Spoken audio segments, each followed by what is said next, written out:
In charge MAT news की report के मुताबिक बोरेवाला सदर पासबान मीडिया ग्रुप तहसील बोरेवाला चीफ ऑर्गेनाइजर सैयद साजिद हुसैन नकवी और उनकी टीम के ज़ेर-ए-तमाम स्पोर्ट्स गाला का तीसरा और आखिरी रोज़ भी ज़ोरों शोर से जारी रहा। अवाम ने इस इक़दाम को खूब सराहा।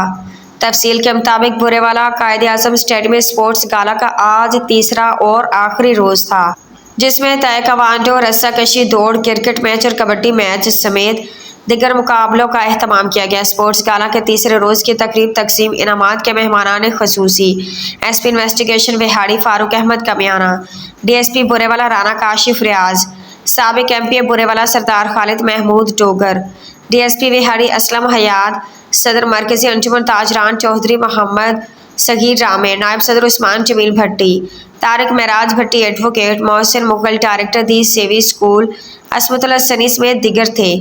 जबकि इस तकरीब में सहाफ़ियों, डॉक्टर्स, वकला बरादरी समेत सियासी और समाजी शख्सियात और शहरियों की कसीर तादाद ने शिरकत की। आज के स्पोर्ट्स गाला की तकरीब से खिताब करते मुकर्रीन का कहना था कि बोरेवाला में सैयद साजिद हुसैन नकवी और उनकी तमाम टीम की काविशों को हम सराहते हैं, जिन्होंने शहरियों के लिए बेहतरीन प्रोग्राम्स का इनेकाद किया। मज़ीद मुकर्रीन का कहना था कि तालीमी सरगर्मियों के साथ साथ खेलों के मैदान भी ऐसे ही आबाद होते रहने चाहिए, ताकि नौजवान नस्ल सेहत और तंदुरुस्ती के साथ अपनी ज़िंदगी को एंजॉय कर सके। तकरीब के आखिर में आए हुए तमाम मुअज़्ज़ज़ मेहमानों ने जीतने वाली टीमों के खिलाड़ियों में शील्ड्स और ट्रॉफियाँ तकसीम करते नेक तमन्नाओं का इजहार किया।